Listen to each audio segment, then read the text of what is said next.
Good afternoon, Houston, and welcome to Feeling Better, Naturally, with Dr. John Trowbridge, here on Star 790 KBME for the best medical updates ever.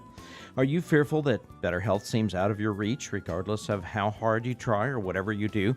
Are you afraid of suffering with heart disease or diabetes, or lingering with stroke or cancer? Or do you avoid thinking about these things because you'll just try to make the best of it, whatever happens? Are you limited by joint pains or finding that you can't run from your headaches? Maybe you're hesitant to try something new because you're afraid that what you'll do is wrong, or maybe because you'd better be right or nothing will ever help. Regardless of what might be happening with your health problems, these next few minutes could be the answer to your prayers. Unless, of course, you're convinced that your doctors have done everything possible, or if you've already decided to have surgery but you're waiting till you worsen further. But if you hold out any hope at all, then you should know that we see desperate people every day, people skeptical about whether anything we can do can make a difference in their lives. And sure enough, many of them are pleasantly surprised. Maybe you could be one of them. After all, the only thing you have to lose is your discomfort, your fear, your worry, maybe even your anger that no one has really listened to you or that no one has been able to help you. We'll be talking about what you can do to get out of your pain and get on with your life. I've practiced for 25 years, never believing that you're suffering from a deficiency of one or more drugs or that an operation is probably the best answer. Whatever ails you, God built your system to repair itself and to restore more normal function. And that, in a nutshell, is the whole buzz on the topic of alternative or holistic medicine that you've been hearing about these past few years. Drugs and surgery can be helpful, but true natural healing depends on three factors. First, find what's blocking you from feeling better and remove it. Second, find what trace factors you might be missing but you need for repair and provide them. And third, find what switches need to be turned on and turn them on. We'll share practical pointers to help you improve with the most common problems seen in doctors' offices, practical preventive medicine updates to help reduce your risk factors for the most serious diseases that claim our comfort and then our lives, and practical ways to reduce your risks and improve your results with drugs and surgery that you might need. As I've said for years, when life is your choice, failure is not an option. So learn more today on how you can succeed. And if what we offer doesn't apply to you right now, then share this life-saving information with family or friends who do need to know. The book of Ecclesiastes tells us in chapter 1, verse 9, that there is no new thing under the sun. So let's see what we might learn from those who've walked the path ahead of us. This one is from Albert Einstein, someone who should know something about the way the world works. He says, when the solution is simple, God is answering. When the solution is simple, God is answering. So sometimes it seems too simple to be true, but perhaps that's the answer. Danny from Houston called to ask me to answer just one question. Will he likely live a normal lifespan after suffering a heart attack at age 48? Well, obviously, this is a complicated question, but let's turn our attention this afternoon to the whole issue of heart and blood vessel disease and what really can be done for it to help people like Danny live longer, happier, and more productive lives. I'd like to share with you information recently published in a newspaper, and unfortunately the copy that I got didn't share where from, so I'll just share various comments from it. For years, doctors were wedded to the wrong model of heart disease. Now, this is important because about 1 million people get stents, or the little support tubes inside their heart blood vessels, every year. That means this year, too. But, in quotes, there's been a culture in cardiology that the narrowings were the problem, and that if you fix them, the patient does better, end quote, says Dr. David Waters, a cardiologist at the University of California at San Francisco. The old idea was this: coronary or heart artery disease is akin to sludge building up in a pipe, and plaque, this sludge, accumulates slowly over decades, and after it's there, it's pretty much there for good. Every year, the narrowing grows more severe until one day no blood can get through, and the patient has a heart attack. Bypass surgery or angioplasty, that's the balloon surgery, can remove the plaque, push it back with a tiny balloon, and then often holding it there with a stent, and these can open a narrowed artery before it closes completely. And so it was assumed that heart attacks could be averted. but researchers say most heart attacks do not occur because an artery is narrowed by plaque. Instead, they say heart attacks occur when an area of plaque bursts and a clot forms over the area and blood flow is abruptly blocked. Incidentally, that's called an unstable plaque or a fragile plaque. In 75 to 80% of these cases, the plaque that erupts was not obstructing or blocking an artery and would not be stented or bypassed if they were just doing a usual procedure. The dangerous plaque is soft and fragile. It produces no symptoms and would not be seen on an angiogram, for instance, the catheter blood pictures as an obstruction to blood flow. And this is why heart experts say so many heart attacks are unexpected. A person will be out jogging one day, feeling fine, and struck with a heart attack the next. And if a narrowed artery has been the culprit, then exercise would have caused severe chest pain, but it didn't. Yet researchers say the old notions persist, in quotes. There's just this embedded belief that fixing an artery is a good thing, end quotes, said Dr. Eric Topol, an interventional cardiologist at the Cleveland Clinic. That means he's one of the folks who puts in the stents. In particular, Topol said, more and more people with no symptoms are now getting stents, and according to an analysis by Merrill Lynch based on sales figures, more than 1 million stent operations will be performed this year, nearly double the number performed 5 years ago. Some doctors still adhere to the old model. Others say they know it no longer holds, but they sometimes end up opening blocked arteries anyway, even when patients have no symptoms. Dr. David Hillis, an interventional cardiologist at the University of Texas Southwestern Medical Center in Dallas, explained this way, in quotes, if you're an invasive cardiologist, that means one who puts in stents, and Joe Smith, the local internist, is sending you patients, and if you tell them they don't need the procedure, pretty soon Joe Smith doesn't send patients anymore. Sometimes you can talk yourself into doing it, even though in your heart of hearts you don't think it's right, end quotes. A patient typically goes to a cardiologist with a vague complaint, such as indigestion or perhaps chest discomfort, or because a scan of the heart has indicated calcium deposits, a sign of atherosclerosis or a buildup of the plaque. The cardiologist puts the patient in the cardiac catheterization room, examining the arteries with an angiogram and X-ray picture of the blood vessels.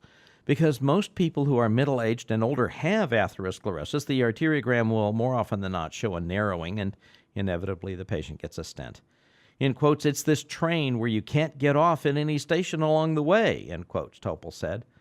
Quotes, once you get on the train, you're getting the stents. Once you get in the cath lab, it's pretty likely that something will get done, end quotes. One reason for the enthusiastic opening of blocked arteries is that it feels like the right thing to do, Hillis said.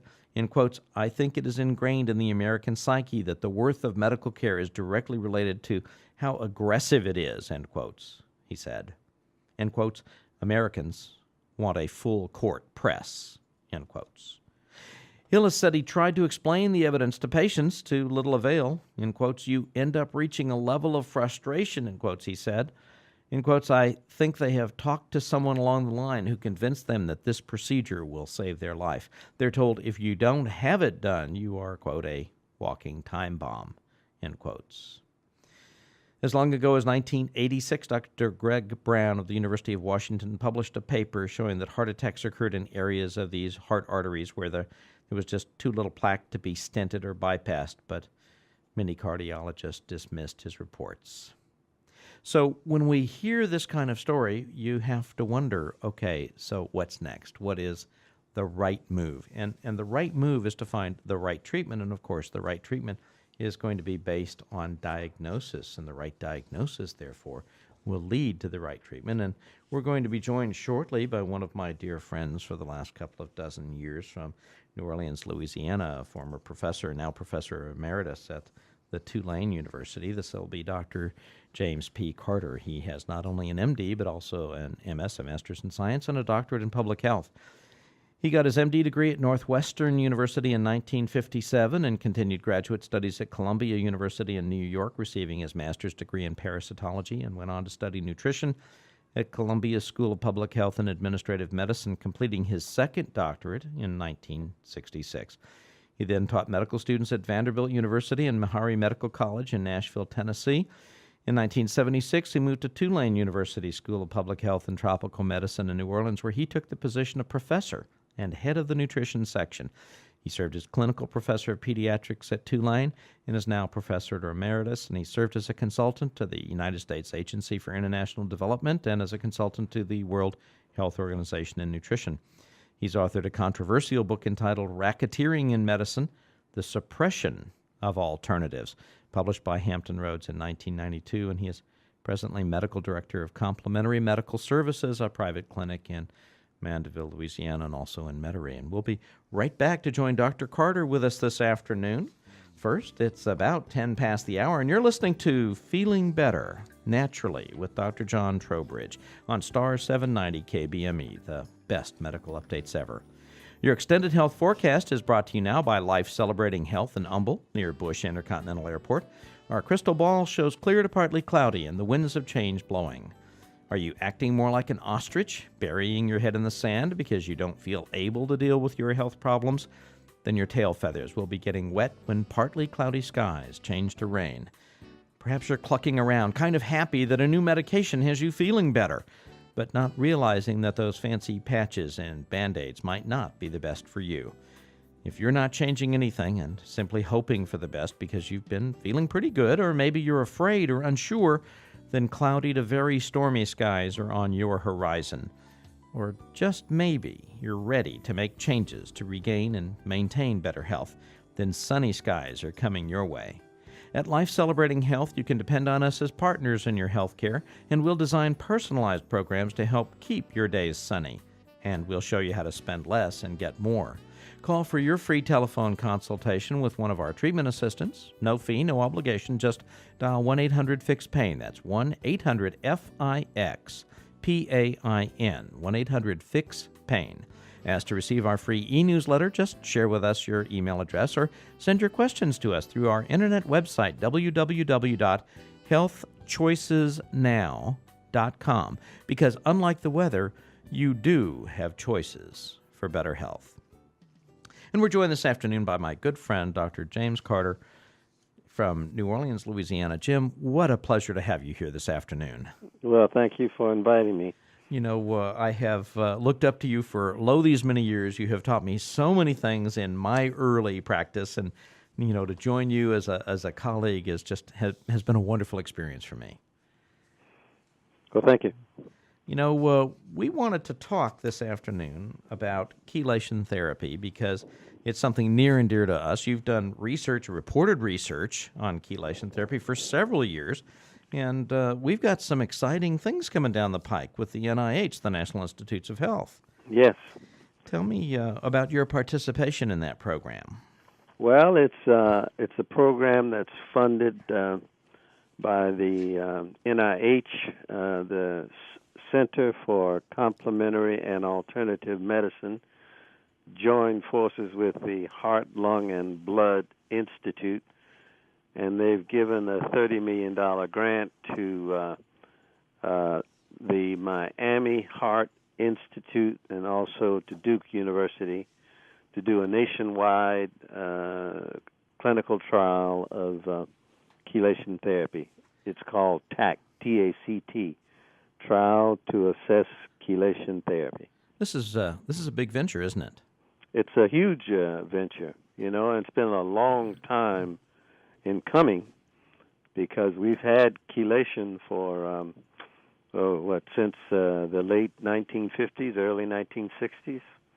And so we're talking about 44 years before we get around to a nationwide clinical trial.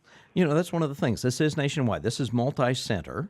That's right. Doctors around the country participating in it. That's correct. And you are one of them. Yes. And really the protocol is pretty simple, isn't it? You treat some people and not others, depending on the test protocol. Well, it's a double-blind study. And that means you hold hands over both thighs, is that it? No. That means that the solutions are shipped out, and we administer the solution, and we collect data and information on the patient, and that's transmitted via the Internet to Duke University, and all of the analyses are done separately by Duke. But the clinical work is organized and managed by Dr. Lamas and Dr. Hussein at the Miami Heart Institute. So it's we don't know who's getting chelation, and the patients don't know who's getting chelation. Everybody's getting multivitamins and minerals, and everybody's getting periodic blood tests and monitoring, but only half are getting EDTA or the chelation solution, and the other half are getting a placebo. And when you say placebo, it kind of looks and feels like the chelation, but it's not. It's inert. We don't even know what the actual composition of the placebo is. But I had a very interesting letter that was copied to me from one of the patients who is participating in at our site, and I'd like to share it with you. Please do. This is a gentleman who was a patient at the VA, and apparently the VA started to bill him because his income exceeded $25,000 or something like that. So they sent him a bill, and so the first part of the letter deals with his difficulties with the administrator at the VA Medical Center. And he's saying that he is now moving entirely over into the private sector and is going to take advantage of his Medicare. But he says here, I could not walk and had trouble moving my arms and had to resort to a wheelchair. I was checked twice with about every test possible, but the heart specialist said that if I had an operation, 97 times out of 100, I would die immediately, and of the other 3, 2 would cause me to become a vegetable, and the third would look good for a month and then fail. Since then, I am participating in a National Institutes of Health Duke Chelation program, and I don't need a wheelchair or a cane even to walk. And my breathing is almost perfect. Also, my insurance advised me that I should be able to undergo an aorta operation with success if I chose to. But my chelation program is doing so well, I don't anticipate its necessity at this time. Now, this patient told me, he said, you might not know what I'm getting. He says, but I know what I'm getting because I was on my way out of here. But that's just one case, They're aiming to get 2,500 patients in this study. And in order to get into the study, you have to be 50 years of age or older, and you have to have had a documented heart attack. Not just blockage in the blood vessel that you were talking about earlier, but there has to be some evidence that you sustained some injury to the heart muscle. And then you have to be a non-smoker. Now, it doesn't matter whether you've had stents or bypass surgery, as long as they have been performed 6 weeks before you come into the study. When you come into the study, then you're randomly assigned to one group that's getting multivitamins and minerals and chelation, and then the other group is getting the placebo and multivitamins and minerals. And we won't know until the study is over 5 years from now which group was getting the placebo and which group got the chelation. The active drug, right. Yeah, but this is the definitive trial, and I think a good question is, what took it so long for this to happen? To come around this way. Yeah, come around. Everything has a time and a place, and now with Medicare going bankrupt by 2015, and the government is spending $1 billion a week on the war on terror and the war in Iraq and Afghanistan. We just can't afford these invasive procedures if there's a cheaper, more cost-effective way of dealing with this number one health problem. That's right, if there's a better way. And Dr. Carter will be right back to talk more with you about that. It's now about 20 past the hour here on Star 790 KBME with the best medical updates ever. Let's pause briefly for this public service announcement, and this one's simple. Seat belts save lives. Yours, mine, everyone else's. So click it or tick it, you pick it. Buckle up, Texas. This is a life-saving message from Life Celebrating Health. You know, the sign of cancer, June 21st to July 22nd, for whatever that's worth. But remember, Leo is lurking around the corner, and we're now facing down the dog days, which start today, July 3rd, and go to the 13th, whatever the dog days mean. The birthstone for July is the ruby and the flowers of the larkspur and the water lily. This month is Hemochromatosis Screening Month. That talks about iron excess, and you know we've talked about iron excess on previous programs. Call and ask for your copies of our previous programs. It's also Lead Poison Control Month. Now, in many cases, people think that means the acute exposures to lead, like from paints and so on, but chronic lead comes from our poisoning of the planet over the past 100 years and contributes to kidney disease and high blood pressure as well as to heart disease, and they're all treatable by chelation. So remember that what you've got going on now is what we want to pay attention to. July is also National Tennis Month. I had to slip that in for my daughter because she loves tennis. And how about a blast from the past? Remember the Burma Shave roadside signs? Here's the one for today. Big mistake many make. Rely on horn instead of brake. Burma Shave. That's our reminder to drive courteously this holiday weekend and every day, because, you know, I'll be out on those roads too, and I don't want you to hit me, and I'm not aiming to hit you.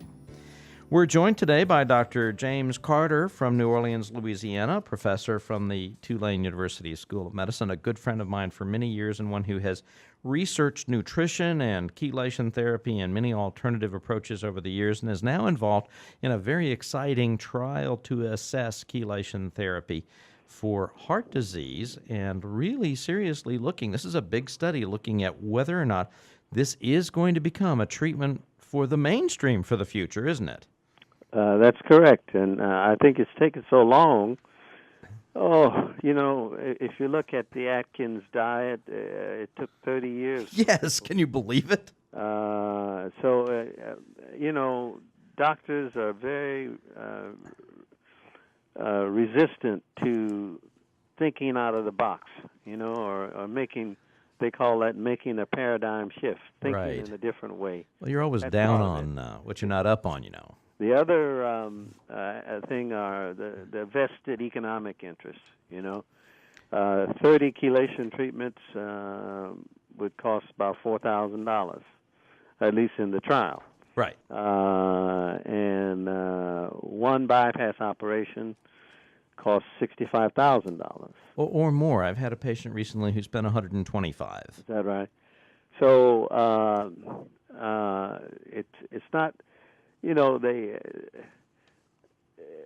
under those circumstances, when you're talking about a greater than 90% reduction in income per patient who goes to bypass, then the people that are perpetuating the system turn to you and say, you don't have enough evidence yet. Right. Don't displace my income. You don't have enough evidence yet. So now we're going to get that evidence, and I think the trial is organized in such a way that we can be confident that the data will not be manipulated. Right.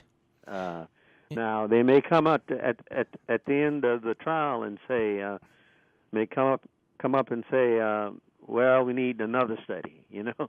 Oh, sure. But I think by and large. This will be the definitive study. Well, it's great. I mean, we'd welcome another study. We also want people to get treated. And it's real important, Jim, I think, for us to emphasize this is a United States government study. The government isn't studying this because they think it doesn't work. They're studying it because they think it might. Exactly. And if what we've been saying all these years is true, then Medicare is actually doing a disservice by not offering this to people around the country. So it's really, this is big news. When you look at your participation in this study, it's kind of the logical conclusion of having reported on the Brazilian study 14 years ago, isn't it? It's been at least that, yeah. Give us. I collaborated with a doctor in Brazil, Efraim Olzower, in São Paulo, and we reviewed about 3,000 cases, and that had been treated with chelation therapy. Some had coronary artery disease, some had peripheral vascular disease, some had dementia, some had strokes, and we looked at, developed a way of evaluating their whether or not they improved and the degree of that improvement. And 85% of those with coronary artery disease had shown substantial improvement. 90% of those with peripheral vascular disease showed improvement. And I dropped down to about 40-50% in patients who had strokes. And I think that was based on the fact that the time which had elapsed between the stroke and when they came for treatment, Right. The sooner the better. And somebody who had a stroke 6 months ago or a year ago, there wasn't that much improvement. So it dropped down to about 40 or 50% improvement. Which still isn't bad for something that doesn't usually get better. Yeah, and the Alzheimer's patients didn't improve at all. They didn't improve at all. And again, we're talking about people who have fairly advanced disease. Yes. When you look at those initial studies that you guys were looking at the performance on patients, and then of course you and Dr. Olzower went ahead and did the leg study using the we did a small double-blind study with 20 patients. And had startling results. That's correct. Yeah, it was pretty obvious. Just like in this case history I read to you earlier, the improvement was very dramatic in their the amount of time they could spend on the treadmill or using the exercycle. And we did what's called a crossover. Since half of the people were improving and the other half were not, we broke the code. We only had about 20 patients. We broke the code, and we saw that this group was getting chelation and this group was getting the placebo. And in that case, the placebo was saline. And then we crossed them over. So the group that got the placebo then got chelation, and then they showed improvement. So that was the first double-blind study, but it was heavily criticized because the number of patients was small, and the reason the number was small was that we paid for it out of our own pocket. Right. We didn't have a grant. This was not government funding. That's right. And you had great difficulty getting the results on that study published. Well, we sent it first to the Lancet, and we got a very nice letter back from them. They said that they were not going to publish it, and they said, but please do not interpret that as meaning there was anything wrong with the way the study was conducted. They just didn't think it was strong enough to defeat the opposition. And that's the first time that I've ever received a letter like that from an editor, being that frank and honest. Usually they say, reject it, and that's it. Right. They don't give you the explanation that that what you have looks pretty good. We wish you'd done it on 2,000 patients. Exactly. Is kind of the message they're giving us there. Exactly. And we're going to want to talk more with you, Dr. James Carter of New Orleans, when we come back about the chelation study. It's now about 30 minutes past the hour here on Star 790 KBME, the best medical updates ever. Sometimes, especially when our attention is focused on health problems, we forget that laughter is the best medicine. So our joke for today is an extremely wealthy 65-year-old man falls in love with a young woman in her 20s and is contemplating a proposal. He asks a friend, "Do you think she'd marry me if I tell her I'm 45? "Your chances are better," said the friend, "if you tell her you're 90. Oh, for those of you who like French fries or baked potatoes, remember that Idaho, the 43rd state of the Union, admitted on July 3rd, 1890. Tomorrow, July 4th, Independence Day, commemorates the brave men of our Continental Congress who adopted the Declaration of Independence in 1776, signed right then by John Hancock, confirming the rebellion of the American colonies from the rule of the English crown. Let's get straight to the question. What are you waiting for? Sick and tired of feeling sick and tired? Angry at not feeling better? Threatened with pain or limitations? Fearful about the future? Can you trust that you'll find the answers, the ones you need right now? You'd better take this responsibility seriously. You've got to find the answer somehow, and you'd better be right because your survival might be in the balance. So listen to what I have to offer. Over the past 24 years, I've developed and improved integrative treatment programs to help many people suffering a great variety of frustrating illnesses. Fibromyalgia, chronic fatigue, heart disease, even after surgery, and especially congestive heart failure, shortness of breath, restless sleep or insomnia, poor circulation and leg pains, hypoglycemia and diabetes, poor memory, even Alzheimer's and other dementias, migraines and other headaches, rheumatoid arthritis and lupus, ulcerative colitis and other gut problems, frustrating skin conditions, disabling neck and back pains, sports injuries and arthritis, prostatitis, chronic urinary infections, chronic sinus and lung infections, hormones, thyroid, sexual performance, PMS, menopause, even menopause. And the list goes on and on because health deals with basic body processes, not just squashing particular symptoms. You could feel better than you ever expected. I've lectured on these topics for over 20 years. I've written books and medical papers to share how to make healing happen. The leading authors and newsletter editors in preventive medicine have been personal friends of mine for years.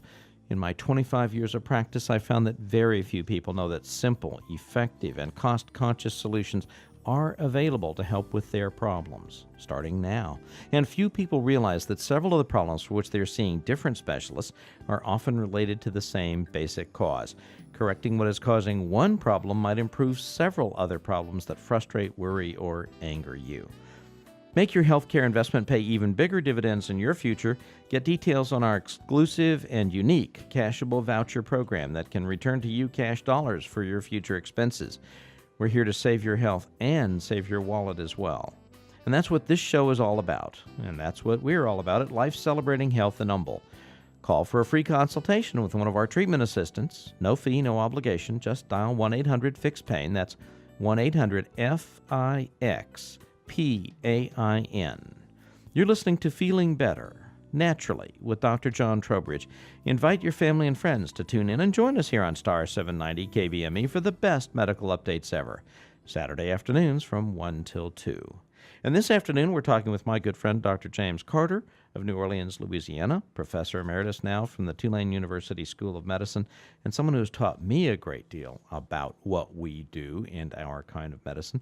And, one of the topics that interests me, Jim, is the difficulty that we have had getting the research, even though it's preliminary and even though it's suggestive, but getting it even published. And that kind of goes back to the whole philosophical lean that people have that promotes the racketeering in medicine, doesn't it? A lot of people feel that medicine is or should be not-for-profit industry, and that's just like law, right? I'm sorry, what? Just like law. Yeah, and nothing could be further from the truth. Medicine, the practice of curative medicine is reimbursement-driven, and there are vested economic interests, and in our society they usually prevail, at least for a while. Well, you remember what Maureen Solomon, our friend who for many years was head of the National Health Federation, she said, we have the best government that money can buy and usually does. Yeah, yeah. So it's but if you have a better mousetrap, it will win out in the end. Right. And that's what we're counting on. And that's what I think this, as far as chelation is concerned, this trial to assess chelation therapy will determine.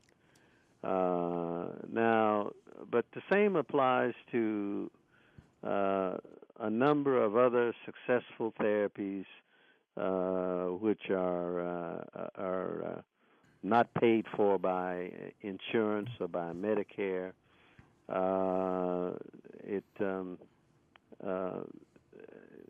Patients just don't have access to them, and they don't know about them because they're not paid for by third-party insurers. Right. They're not publicized and promoted and paid for. Yeah. And when they do find out, they get excited, don't they? Oh yeah. And I think the whole consumer movement towards complementary and alternative therapies, and it is a consumer-driven movement. It's not from the top down. It's not from the healthcare providers. In many respects, the emperor still thinks he has a beautiful suit of clothes. So it's a consumer who is looking for non-invasive, non-toxic, more natural treatments. And the Eisenberg study showed that people are willing to pay out of pocket for that. Now, the Eisenberg study showed that, and this was the first big study that showed people really are seeking out alternatives in their health care. That's correct. Yeah. And a startlingly large number, and they weren't telling their doctors, their regular doctors. Right. And the oncologists are meeting here in New Orleans, and there was something on the news the other day about 80% of cancer patients are using complementary and alternative therapies, and they do not tell their cancer doctor. Wow. 80%. I wish that doctoring were more open to hear the message, because the things that work obviously don't get told to the doctors. And, I've had situations, I'm sure you have, where you did something that was startling, very dramatic, and you told the patient, yes, tell your regular doctor so that maybe we can get them interested, and they get told, no, that can't be the reason for it. That can't be what caused your improvement. This is frustrating. Yeah. When you look at what's going on in your medical practice, I mean, we're all frustrated that more people don't know about this. But really, the time is coming where there's more and more interest in the news media and more interest in the scientific community. Doctors are actually starting to look at alternatives. But in a superficial kind of a way. Some hospitals are opening what they call complementary and alternative medicine programs. And I know one hospital in particular in our area told the people, the acupuncturists and the people, the massage therapists, to keep a low profile and to stay out of the way of the doctors. Oh. See, so it's okay for you to be complimentary, just don't get in the way. Yeah. So that's a far cry from what we refer to as integrative medicine. Right. It's almost a farce instead of just a far cry, isn't it? It's a means. It's bait. It's PR. Yes, bait and switch. Yeah.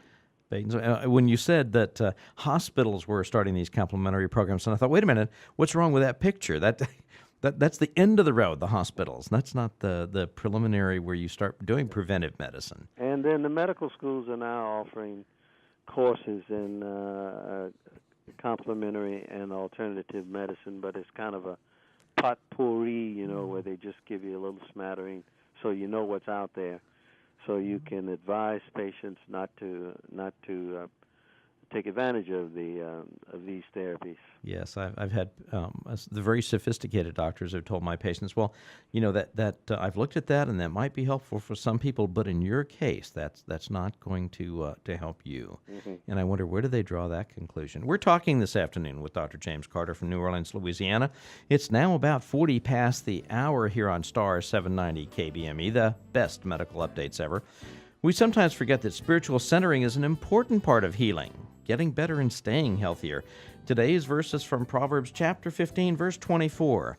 The path of life leads upward for the wise, to keep him from going down to the grave. The path of life leads upward. What a stirring statement. And this afternoon, we're talking with Dr. James Carter, my good friend who has been participating. How long have you been signed up now with the trial to assess chelation therapy? Since I think it was the end of September, 1st of October. All right, so you're well underway. Now, there's specialized training that the doctors go to make sure that they are the correct eyes and arms of the research directors. Yes. And to make sure this runs correctly, because we want real answers at the end of this. That's correct, yeah.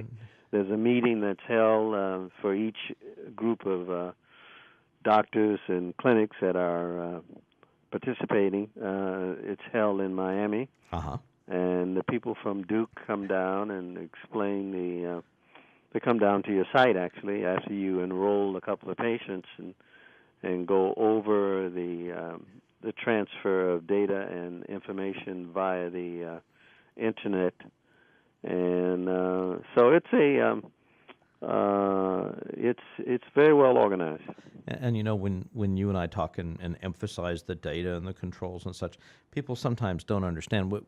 They don't have the patient letters. They don't have the patient in front of them. All they have is the numbers that are generated from the testing that you do as continual monitoring of these patients. That's correct. Yeah. So and that's a good thing, because the data analysis is done separately from the actual administration of the program, which keeps it much more honest. Yes. That's excellent. Now, when you look at this, it's pretty obvious, I think. I know in my office it's pretty obvious when we're treating patients, because that's what we're doing, that they're getting better. You're seeing your patients get treatment. It's pretty obvious to you, isn't it? Well, I have my suspicions, but I'm not supposed to know, and I really don't know. That's right. You can't break the code. There's no way to break it. Yeah. But I really don't know, but when somebody tells me that they were in a wheelchair and now they're functioning and breathing better, something good is happening. Yeah, it's probably not sugar water in that IV. And it's probably not just the vitamins and the minerals. Right. Although that has been the case, and we've had a lot of critique over the years when studies come out and they say, well, we looked at 30 patients and we said, we set up the program just right and we told them how we're going to do it, and nobody got better, chelation doesn't work. But what they're doing is saying nobody got better compared to the controls, the ones who supposedly didn't get the treatment, but they didn't get an inert or inactive placebo. They actually got something that worked to improve them as well. And, the New Zealand study and others that we've looked at for years. Yeah, I think a lot of that has to do with the degree of improvement. Right. A marked difference is, it's very striking. And that case history that I gave you is very striking. Well, even I doubt if just taking the vitamins and the minerals would do that. Would just get him out of the wheelchair. That's yeah. right. And you had that same thing that you encountered in Brazil. That all of a sudden half your patients are dramatically better on their treadmill type performance. Yes. Their leg circulation is clearly better, and you're only halfway through the treatment program. And when you get those startling degrees, I tell patients that the Trental, which is one of the drugs that's often prescribed to help leg circulation, that when they got approval from the Food and Drug Administration, if you could first walk 100 yards and then took Trental for 3 or 4 months, you could now walk 124 yards. That was a 24% improvement. But we would consider that a failure. I mean, we see improvements in the hundreds and thousands of percents. Yes. Well, you can placebo effect should not be greater than 30% improvement. that's a general rule of thumb. Uh-huh. I mean, I'm sure it can be greater than that because the prescription of hope means a lot, you know. Exactly, and hope is powerful, right? But when you get 100% improvement, 200% improvement, then that's likely the effect of your treatment. Right, exactly. We'll be right back with Dr. James Carter from New Orleans, Louisiana. It's now about 45 past the hour here on Star 790 KBME, the best medical updates ever. You know, celebrity birthdays today, July 3rd. Actor and heartthrob Tom Cruise, 1962, and talk show host Montel Williams, 1956. We missed July 1st. That was the birthday for Princess Diana of England, 1961, and also heavyweight boxer Mike Tyson in 1966. Gosh, they kind of don't go together in the same day, do they?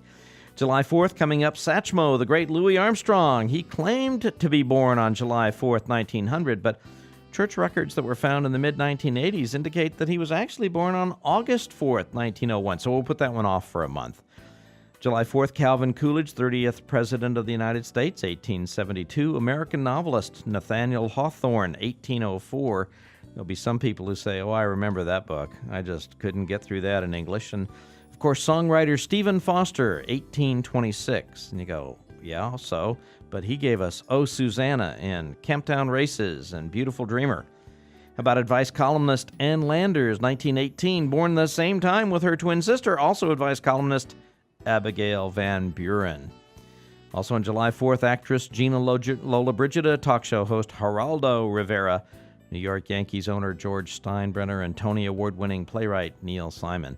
And, of course, we can't leave out on July 6th, GW. Current President George W. Bush, July 6th. What an opportunity. So, we're now joined back with Dr. James Carter from New Orleans, Louisiana, Professor Emeritus at Tulane University, a real professor, real live nutrition academic who really knows how to study things, look at things. This is stuff you've done for all your career, isn't it? Well, my home base was in the School of Public Health. Right. So I've been involved in community medicine for most of my professional career.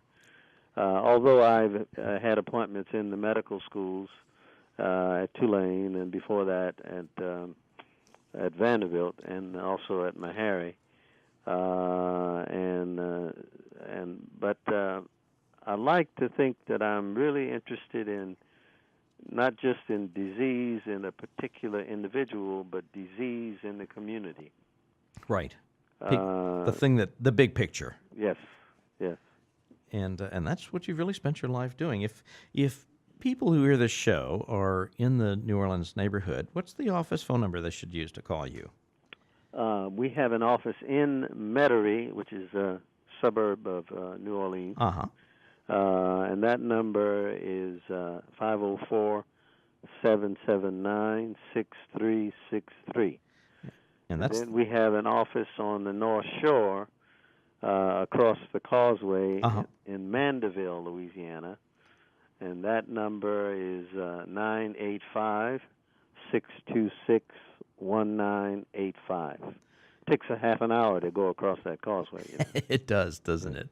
But that sure does save time for the people who live out there. Oh, yes. Sure, they're thrilled to have you available out there.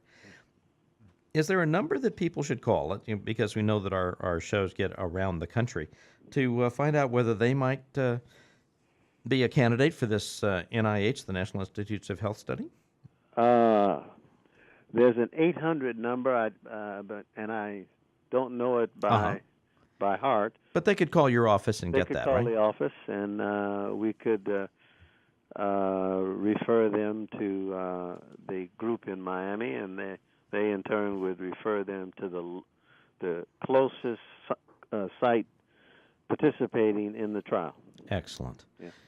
If you were going to give a thumbnail sketch, a take-home message for people, what would you want them to remember about our talk this afternoon? Well, that's a good question. I would say that change takes place very slowly in the field of medicine, and innovations are sometimes put aside, and it doesn't necessarily mean that they're worthless. It just means that they have not been embraced by the medical community at large, and that don't be misled that the practice of medicine is directed towards what's in the patient's best interest. That only happens if what's in the patient's best interest coincides with what the insurance companies will pay for. Jeez, and that's all too true, isn't it? Yes. And I hear patients say, "Gee, let me know when the insurance will cover this or that treatment," and I go, "You won't need it by then. You won't be here by then." I think the insurance companies are even slower than the doctors in terms of embracing and welcoming some of the advances. You have to look at their advisory boards, their medical advisory boards, and you'll see that they're really controlled and looking to traditional medicine for advice. And, of course, that advice is going to be influenced to a large extent about third-party payment. Exactly. It's been a great pleasure talking with you today, Jim. It's always a pleasure. And, I wish you nothing but the best in your participation in the NIH trial. Same to you. And let's work to get the other doctors to embrace this. We know what we do. We know the patients get better. It's a common sense approach. They will embrace it, and when they do, they will act as if they discovered it. That's right. That's so true. Have a great afternoon. Thanks for joining us on your holiday weekend. Okay. Thank you, sir. Bye-bye. This Mount Sinai Medical Center cardiologist, Dr. Tony Lamas, has received this $30 million National Institutes of Health grant to put chelation therapy, an alternative treatment for heart disease, under the microscope of a large-scale clinical trial. This is a 5-year study. It's the first ever big test of this treatment. It includes more than 2,300 patients enrolled at over 100 sites across the country.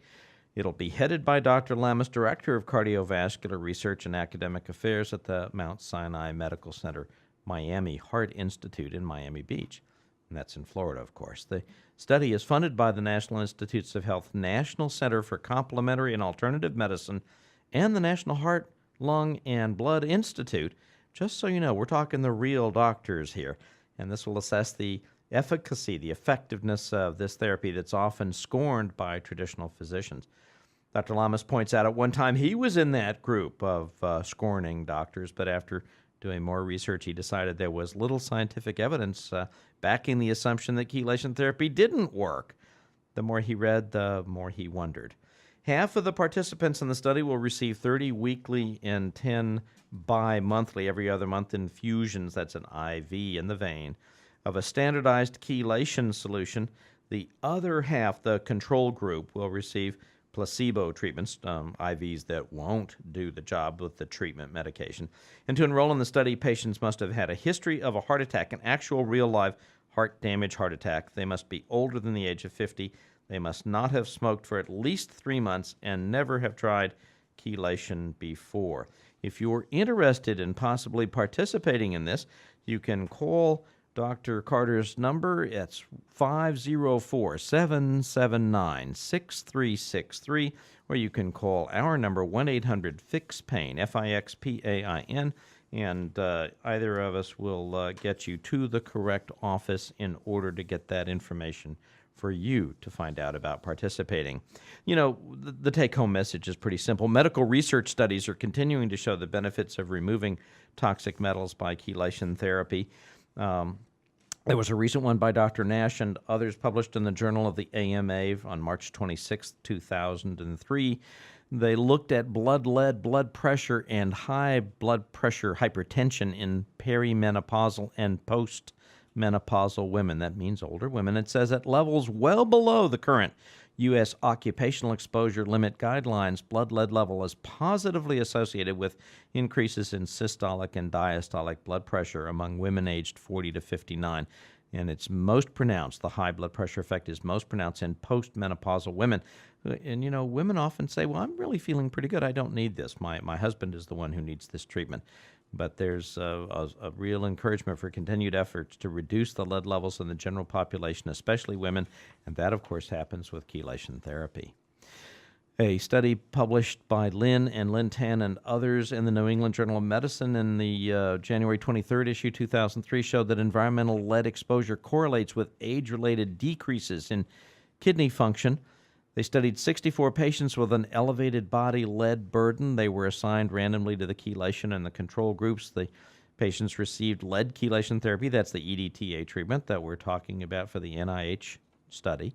The kidney function improved significantly by the end of the 27-month treatment period in those receiving chelation therapy. And what they concluded is simple. Low-level environmental lead exposure can accelerate progressive kidney failure in patients without diabetes, but who also have chronic kidney disease. Repeated chelation therapy may improve kidney function and slow the progression of kidney damage. These are important things, folks. So to better answer the question posed by Danny from Houston, who wanted to know about the National Institutes of Health study and other things, there is more research that's going on as well. And today's program of Feeling Better Naturally with Dr. John Trowbridge has not been brought to you by the number 7 and not by the letter M, but instead by the mineral magnesium. The clinical update on magnesium is awesome because it helps to fight the onset of type 2 diabetes. That's the later age onset. Not usually insulin dependent, but it can become. A diet high in magnesium may help prevent the development of type 2 diabetes, especially in people who are overweight, and this evidence comes from 2 new studies. The first study, researchers at Harvard School of Public Health evaluated the dietary intake of specific nutrients for more than 85,000 women and more than 42,000 men. And this was over 12 years for the men, 18 years for the women. They published in the January issue of Diabetes Care.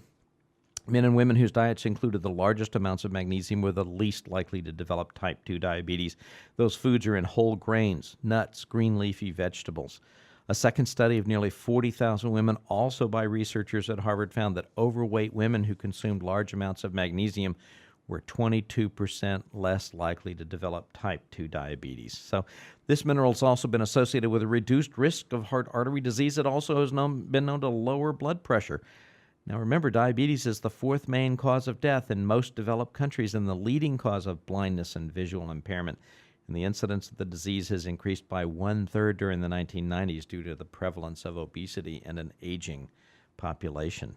We've got to remember these things. They are important. So don't just add years to your life, add life to your years.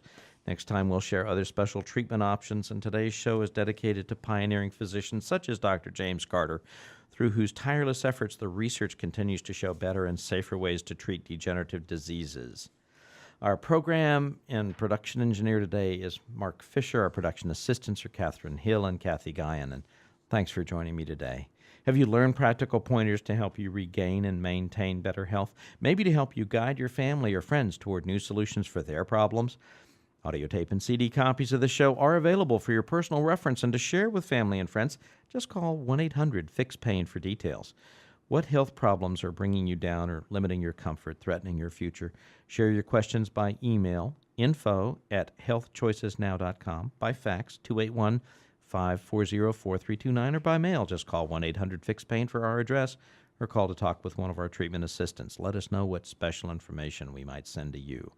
Receive our free e-newsletter simply by sharing your email address with us, and enjoy the free downloads available on our website, www.healthchoicesnow.com, because if you don't know you have health choices now, you don't have any.